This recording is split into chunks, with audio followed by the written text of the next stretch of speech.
Welcome to Salwa Samra, author, poet, writer, investigative researcher and cultural critic offering global, social, political, cultural and spiritual content through Salwa's writings, poetry and research. Crimes against humanity. The Naughty World now stands in the aftermath of one of the most consequential deceptions in modern history. Millions suffered, lives were upended, and the fabric of society was torn apart under the guise of public safety. What was once dismissed as misinformation has now been laid bare. Fauci lied, and the world knows it. The origins of COVID-19, once shrouded in secrecy and labeled as conspiracy, now point overwhelmingly toward an intentional cover-up.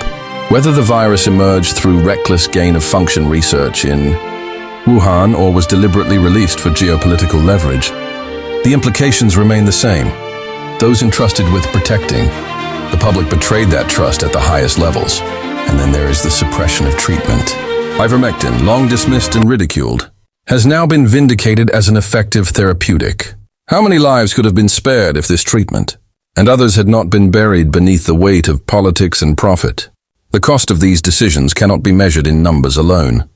The suffering of those who died alone, the families torn apart by lockdowns, the elderly who withered away in isolation, and the children who lost precious years of learning and development.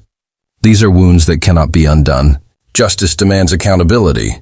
It is time for President Donald J. Trump and every leader who values truth to ensure that Dr. Fauci and all those complicit in this deception face the consequences of their actions.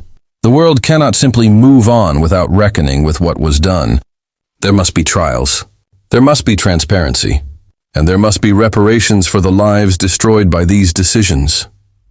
This was not just a failure of science. It was a failure of humanity.